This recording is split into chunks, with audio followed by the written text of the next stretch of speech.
Bismillahirrahmanirrahim. Assalamualaikum warahmatullahi wabarakatuh. Waalaikumsalam warahmatullahi wabarakatuh.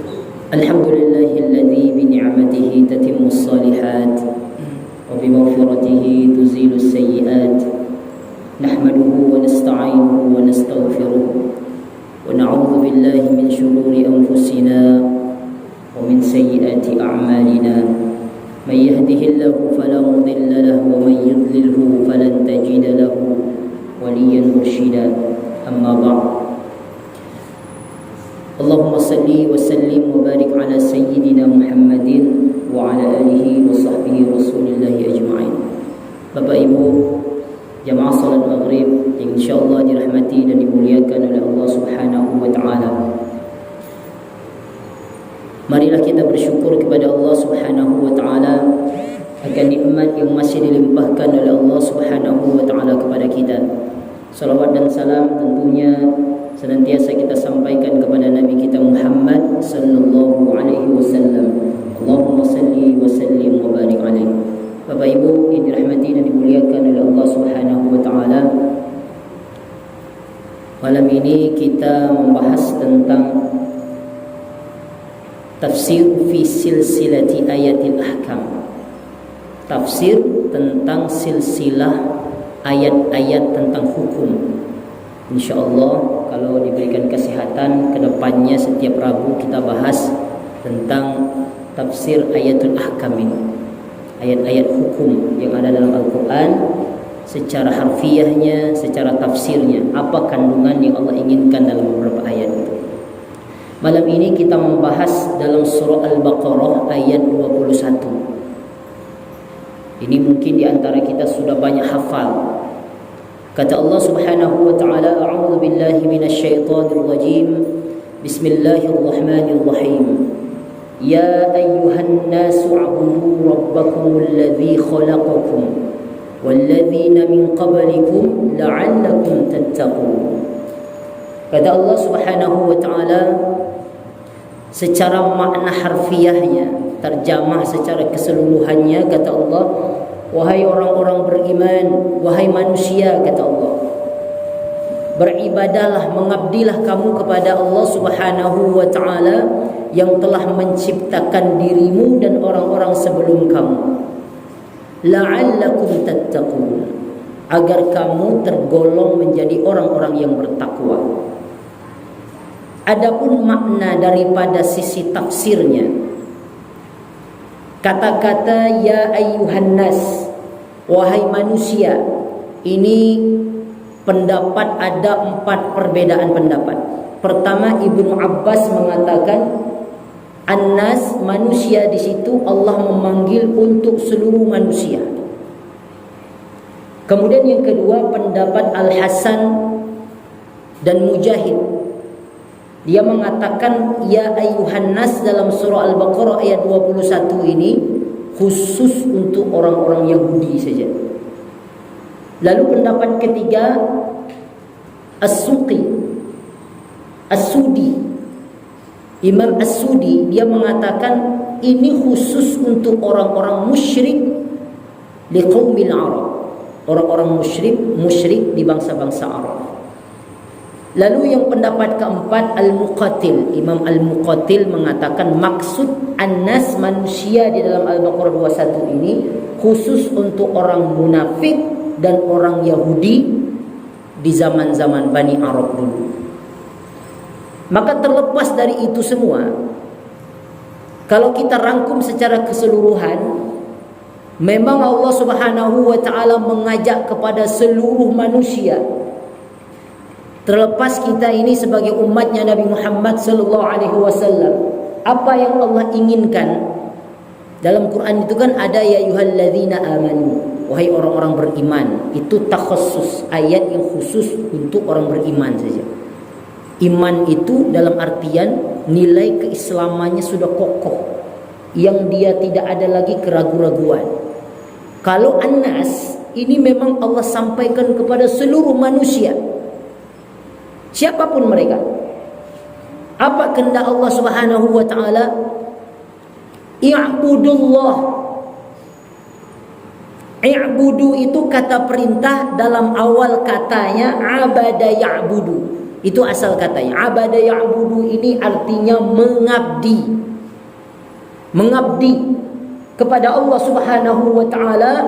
Maka kata Allah Subhanahu wa taala, yang telah menjadikan dirimu dan orang-orang sebelum kamu. Maka kata-kata i'budu, mengabdi di situ bermakna dua hal. Aqidah. Apa maksud akidah itu? Tauhid, keyakinan kita kepada Allah. Allah ingin katakan, wahai manusia, yakin betullah kamu kepadaku, kata Allah. Yang kedua, Allah mengatakan kata-kata i'budu ini ta'ah, ketaatan. Taatlah betul-betul. Jadi kata-kata ibadah ini tidak terlepas dari dua. Akidahnya, kemudian yang kedua adalah ketaatan.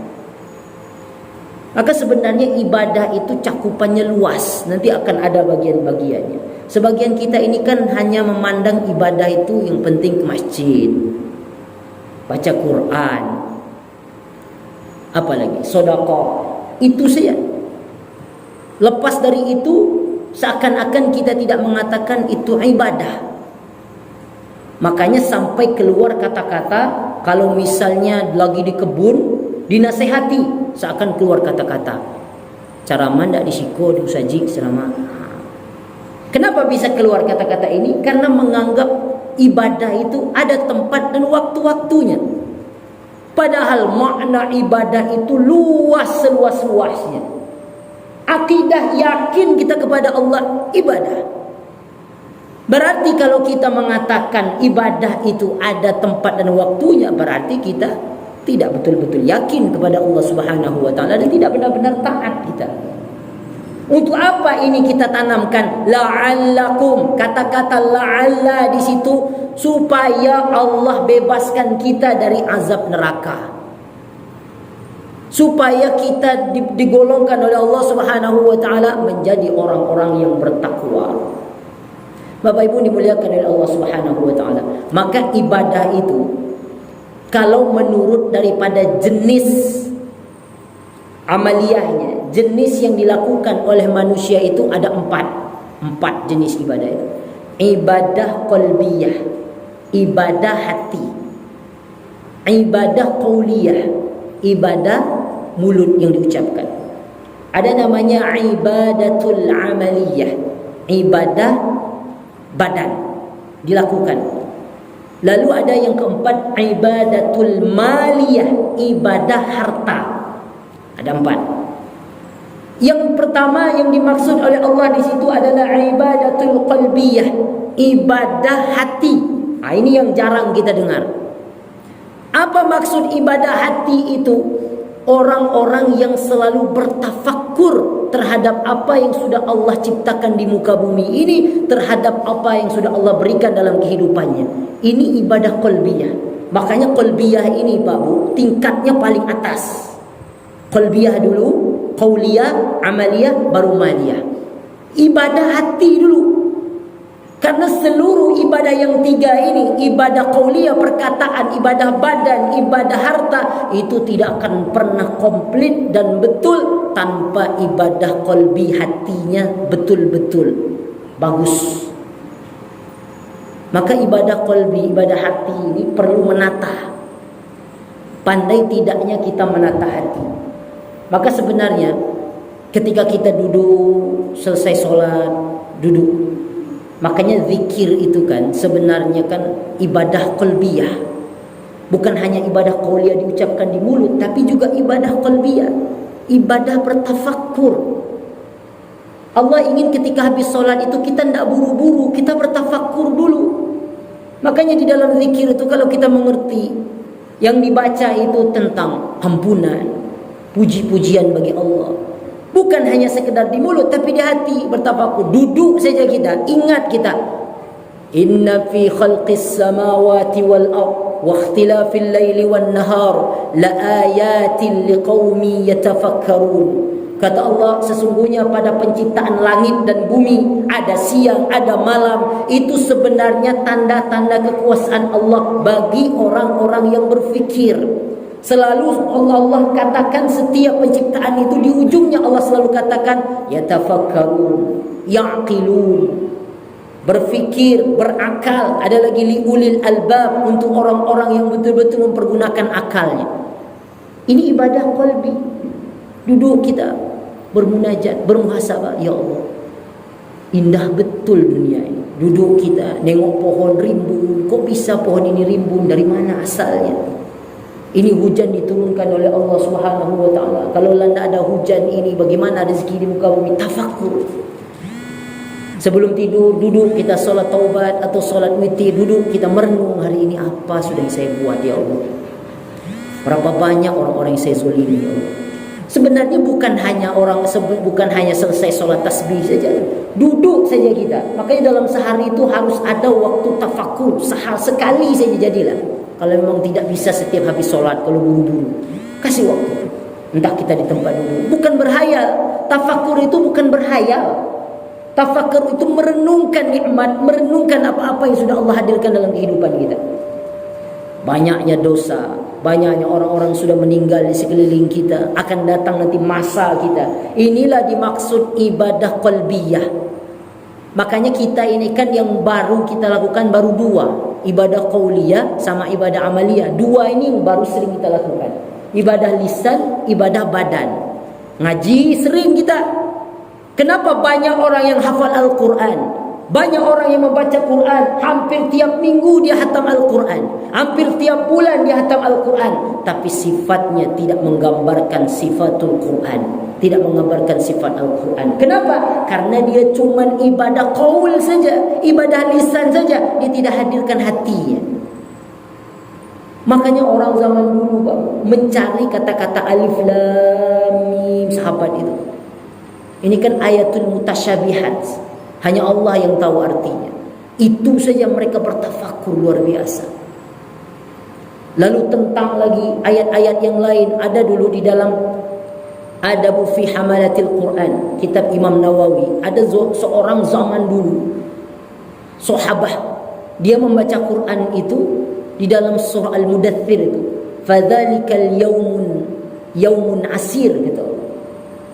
Saat itu hari sangat berat, kata Allah.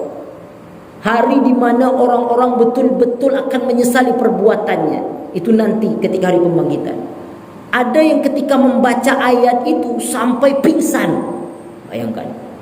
Sampai pingsan.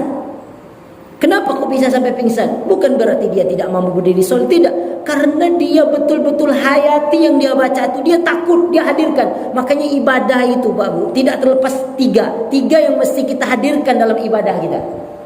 Entah itu ibadah wajib atau sunnah. Apa itu? Rasa ar-roja, harapan. Mesti kita hadirkan harapan. Apa harapan kita beribadah? Bukan hanya dunia.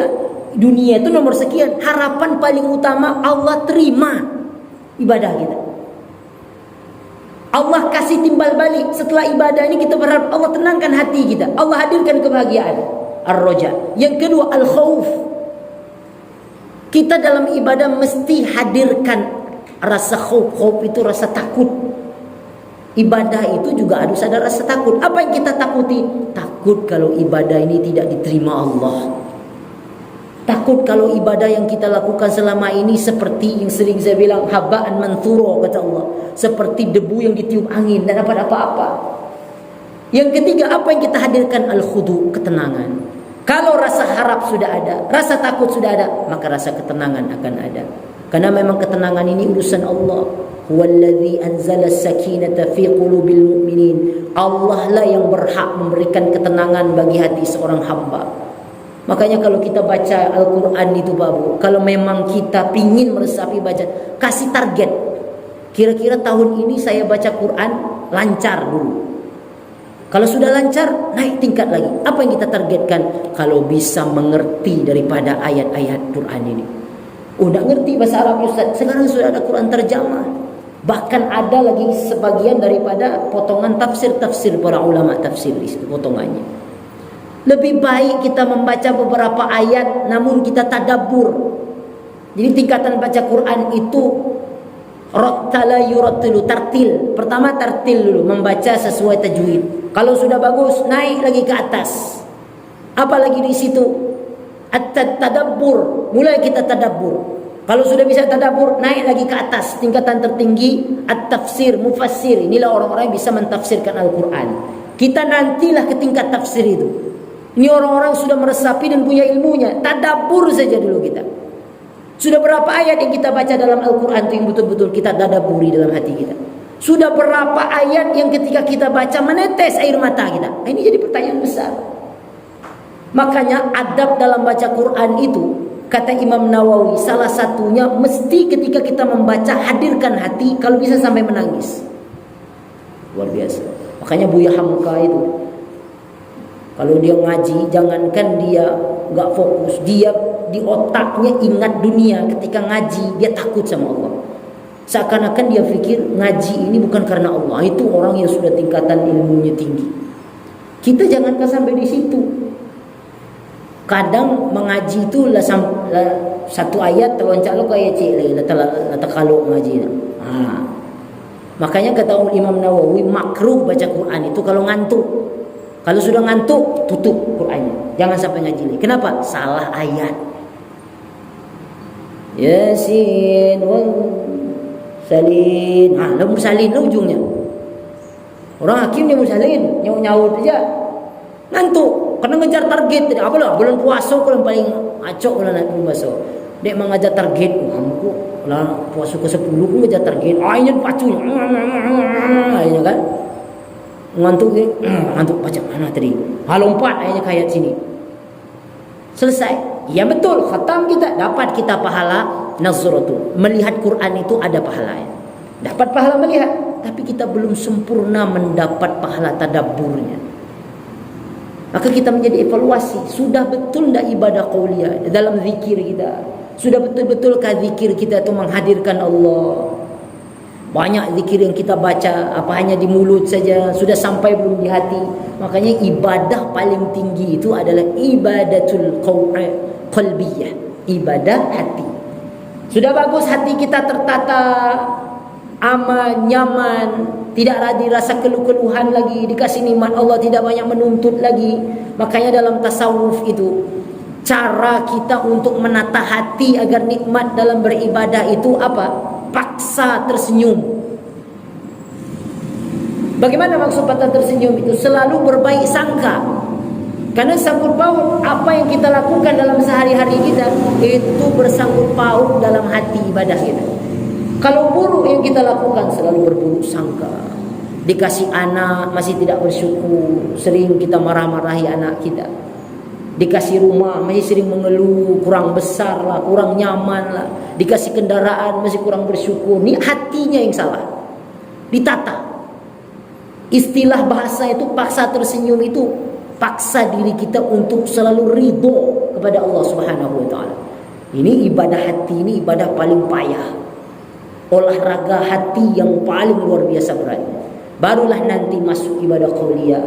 Ini latihannya di ibadah qauliyah. Bagaimana caranya? Sering baca Quran, sering berzikir, sering menasihati dalam kebaikan keburukan, mengajak dalam kebaikan dan keburukan itu bukan hanya tugas ulama, bukan hanya tugasnya ustaz, bukan hanya tugasnya dai, tapi tugas kita seluruh manusia di muka bumi ini. Maka kalau kita menanggalkan tugas dakwah kita ini, maka kita terlepas dari konsep ibadah. Kalau lepas konsep ibadah, berarti kita sudah lepas dari penciptaan Allah. Karena Allah katakan manusia itu dan jin tidak diciptakan kecuali untuk beribadah. Salah satu ibadah apa? Saling menasihati. Setidaknya kalau belum mampu menasihati dalam kebaikan, cegah keburukan. Nampak orang-orang sekitar kita, nampak anak-anak kita yang mungkin tidak sesuai nasihat, tegur. Nampak anak minum berdiri, tegur. Tak boleh minum tagak, duduk. Jawab je anaknya, amak sih minum tagak je. Apa sih minum tagak? Itu lupa ya anak itu gini, babu. Lebih pandai lo ni. Kita harus tampakkan nasihat dalam kebaikan. Minum dengan tangan kanan. Minum sambil duduk. Luar biasa. Satu kita ingatkan, dia ikuti. Masya Allah. Man sanna sunnatan hasanatan falahu ajruhu wa ajru mithla ma fa'il. Dia dapat pahala dan dapat pahala orang yang mengerjakan itu. Min ghairi ayyang qusah. Tanpa dikurangi pahala orang itu. Ajak kebaikan. Qaul. Lalu ibadah amaliyah. Ibadah amaliyah lakukan. Pekerja, berangkat kita ke masjid, berangkat kita kajian-kajian keilmuan, silaturahim kita ke rumah saudara kita, target.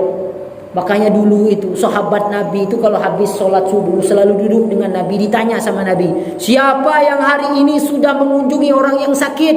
Habis subuh-subuh buta itu Pak Bu, selalu yang angkat tangan berlomba Abu Bakar dengan Umar, dan selalu yang menang Abu Bakar lebih dulu. Ini dua sahabat ini selalu berlomba-lomba. Bayangkan, Nabi nanya habis subuh, jadi kapan kira-kira mereka menjenguk orang sakit? Itulah semangatnya sahabat-sahabat dulu. Jadi beri target kita hari ini, kalaupun tak bisa habis subuh, setidaknya dalam sehari itu badan kita ini apa yang sudah dilakukan? Mungkin sholat duha, mungkin silaturahim, mungkin kita menanamkan kebahagiaan pada saudara kita dengan senyuman kita. Ini ibadah amaliyah dalam keseharian kita. Lalu yang terakhir ibadah maliyah. Ibadah maliyah ini ibadah harta. Al-mal artinya harta. Beda dengan ibadah badaniyah, walaupun dia termasuk dalam ibadah amaliyah, tapi khusus ibadah harta ini.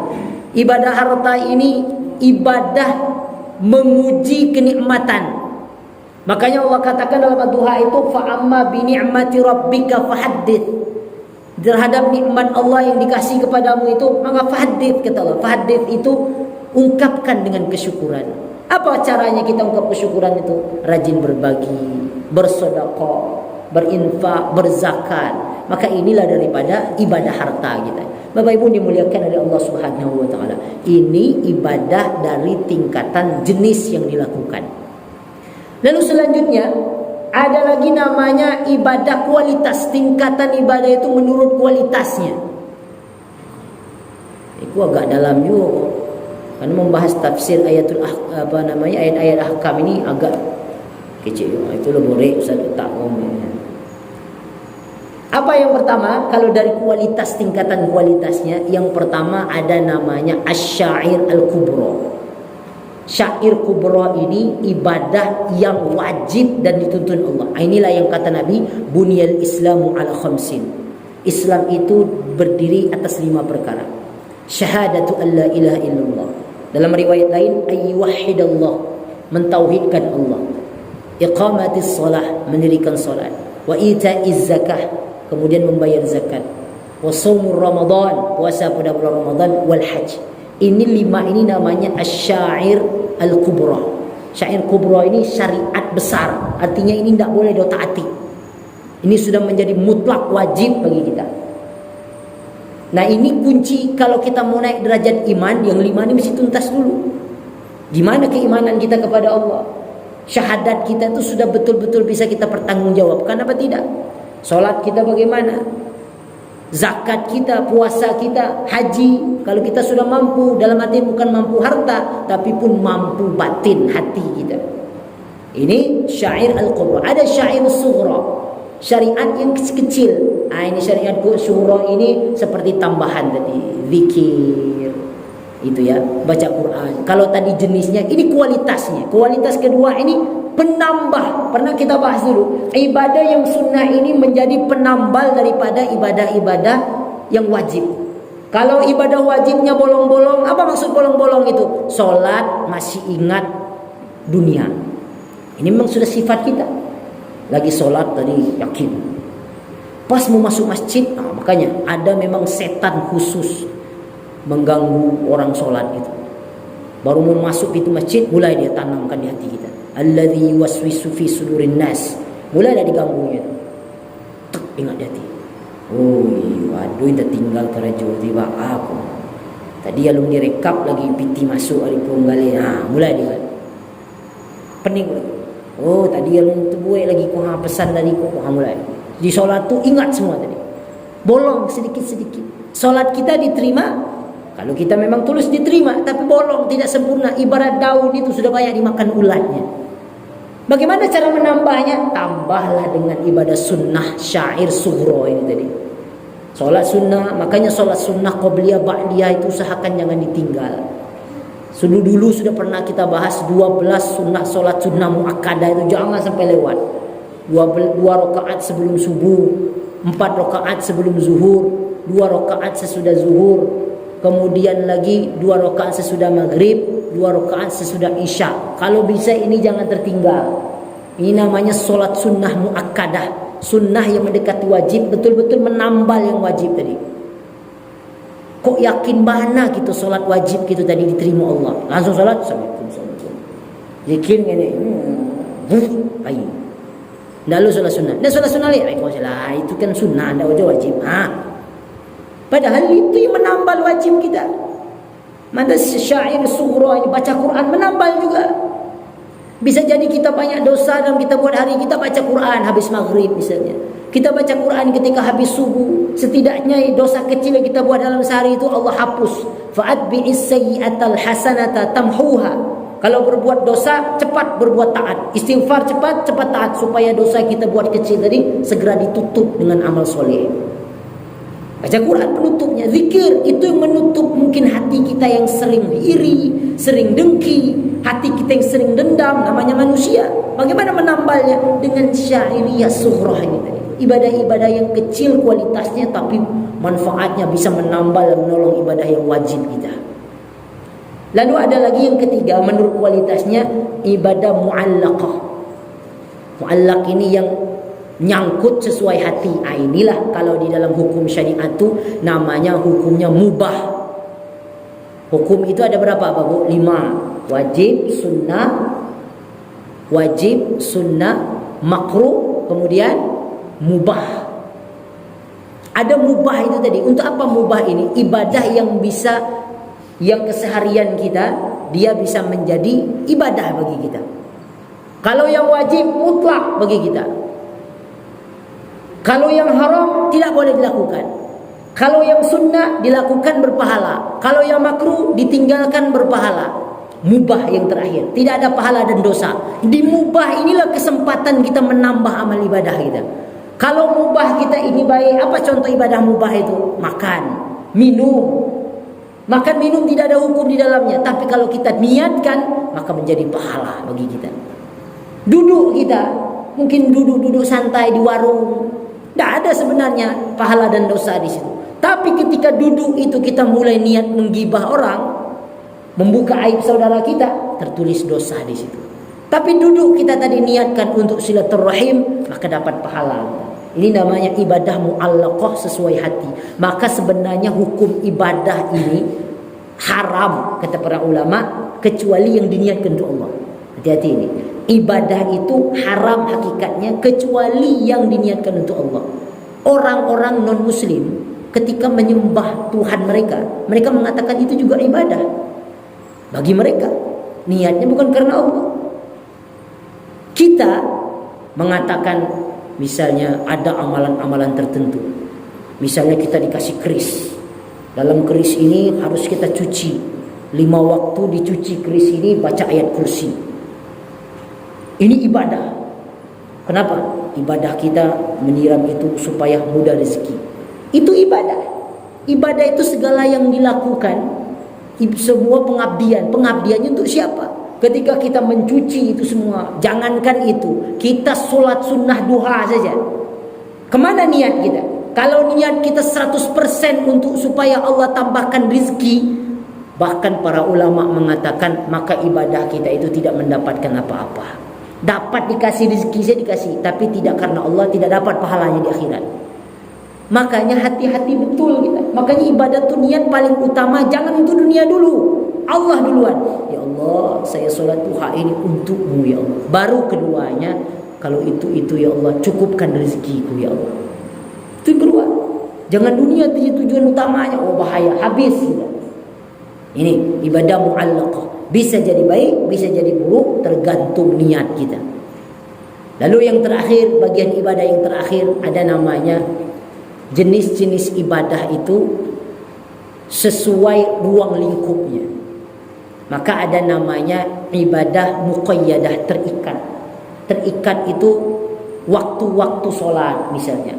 Sholat ada 2 rakaat subuh, ada lagi 4 rakaat zuhur sama asar, isya, kemudian maghrib 3 rakaat. Itu muqayyad. Muqayyad itu terikat, tidak boleh diganti lagi. Ada pula nanti yang saya dapat ilham, apa katanya sholat zuhur itu boleh ditambah 4 Sunnah enggak wajib itu.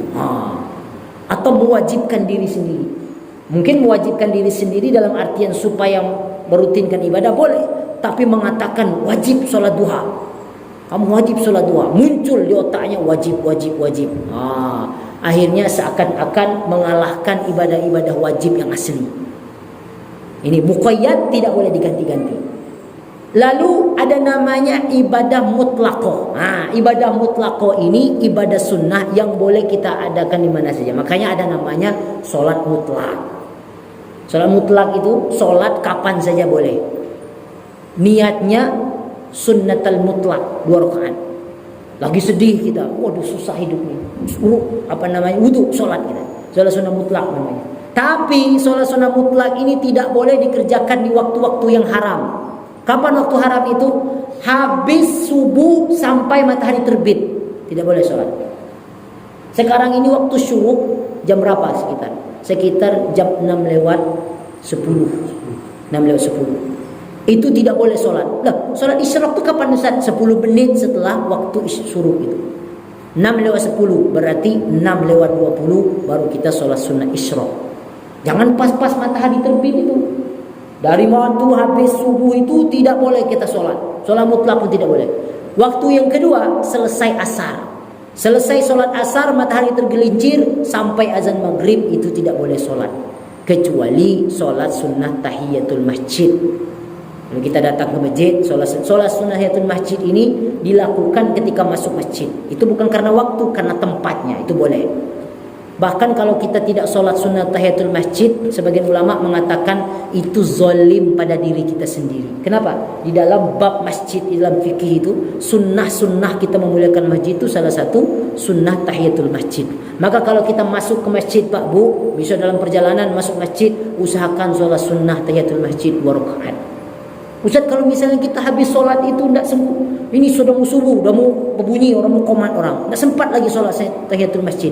Sholat sunnah qobliyah subuh saja ambil. Itu sudah mencakup sunnah tahiyatul masjidnya, sudah masuk kita di dalam sholat sunnah qobliyah itu tadi. Sudah mencakup.